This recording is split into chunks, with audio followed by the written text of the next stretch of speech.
Hello technicians और installers, स्वागत है इस नए एक्सप्लेनर में। आज हम सीधे मुद्दे की बात करेंगे सीसीटीवी सिस्टम्स की सबसे बड़ी बैकबोन के बारे में, यानी आईपी प्लानिंग, नेटवर्क मैनेजमेंट और सबसे ज्यादा पूछा जाने वाला टॉपिक आईपी कॉन्फ्लिक्ट्स को कैसे रिजॉल्व करें। देखिए, कैमरास कितने भी एडवांस क्यों ना हो, अगर नेटवर्क फाउंडेशन हिल गई तो सिस्टम फेल होना तय है। तो चलिए इन कॉम्प्लेक्स टेक्निकल कॉन्सेप्ट्स को एकदम सिंपल और स्ट्रक्चर्ड तरीके से डिकोड करते हैं। Okay, let's dive into this. आज का सफर बिल्कुल क्लियर है।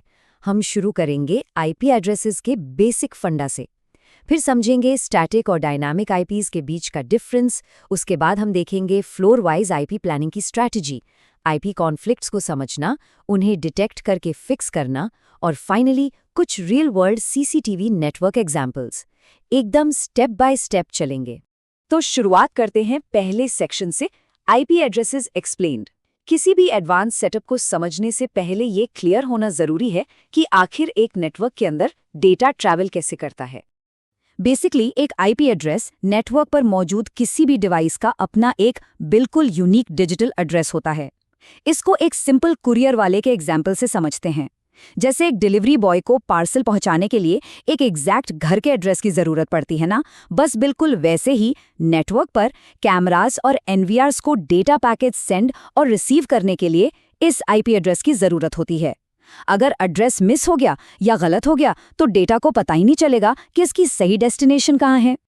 आगे बढ़ते हैं दूसरे सेक्शन पर, स्टैटिक वर्सेस डायनामिक आईपीज। ये एड्रेसेस मिलते कैसे हैं और सीसीटीवी के लिए कौन सा कॉन्फ़िगरेशन बेस्ट है, ये समझना एक रिलायबल सर्विलेंस सिस्टम के लिए बहुत क्रिटिकल स्टेप है। एंड दिस ब्रिलियंटली इलिस्ट्रेट्स इन दोनों के बीच का डिफरेंस। एक तरफ है स्टैटिक आईपी, नाम से ही क्लियर है, एकदम फिक्स्ड।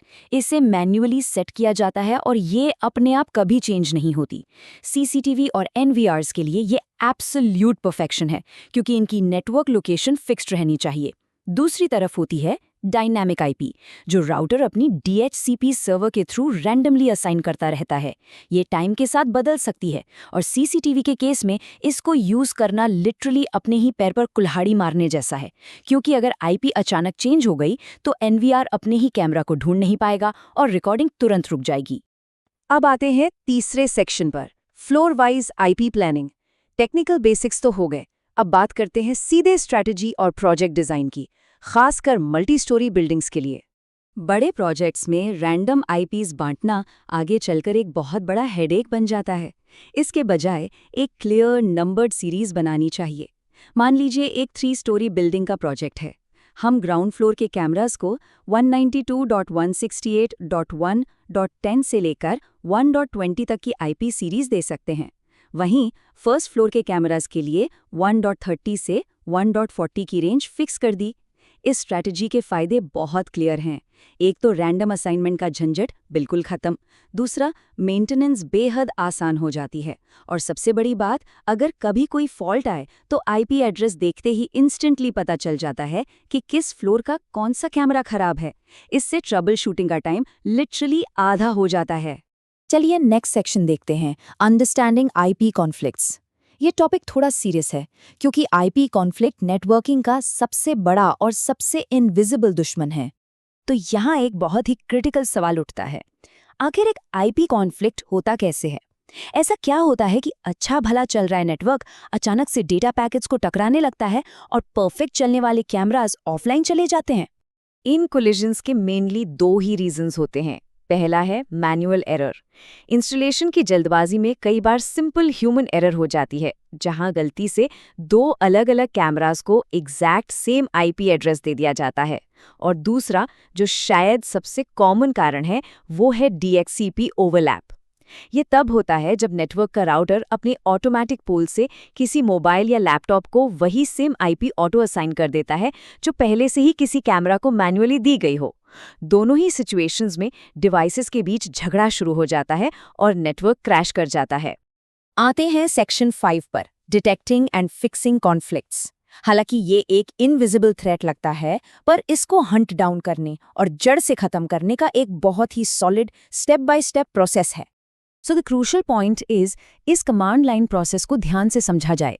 सबसे पहले एक पीसी पर कमांड प्रॉम्प्ट यानी CMD ओपन करना है, फिर वहां एक सिंपल पिंग कमांड रन करनी है, जैसे पिंग 192.168.1.15। उसके बाद जिस भी NVR या कैमरा पर डाउट है उसे नेटवर्क से फिजिकली डिस्कनेक्ट कर दीजिए। अब यहाँ आता है सबसे बड़ा चेक।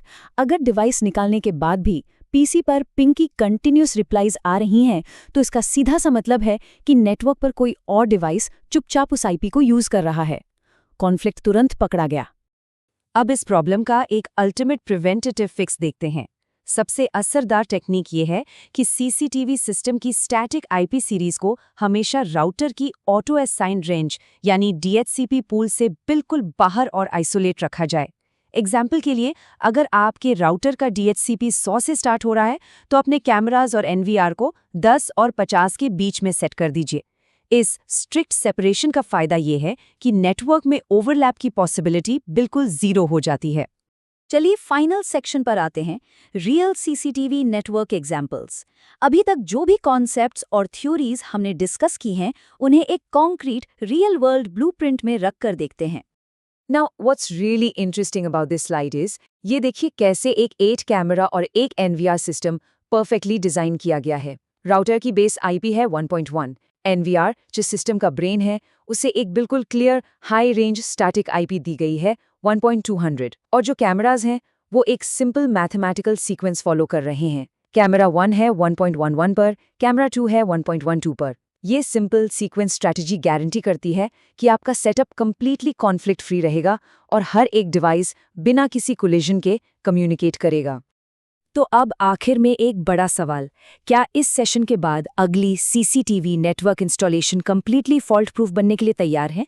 इन ब्लूप्रिंट्स, फ्लोर वाइज स्ट्रैटेजीज और DHCP आइसोलेशन टेक्निक्स को प्रॉपर्ली अप्लाई करके हम किसी भी नेटवर्क को हमेशा के लिए स्टेबल बना सकते हैं। ये छोटी छोटी टेक्निक्स ना सिर्फ ट्रबल शूटिंग का लंबा वक्त बचाती हैं, बल्कि एक मजबूत और रिलायबल सर्वेलेंस सिस्टम तैयार करती हैं। उम्मीद है आज की ये इन्फॉर्मेशन आगे आने वाले प्रोजेक्ट्स में आपके बहुत काम आएगी। इस एक्सप्लेनर में जुड़ने के लिए धन्यवाद।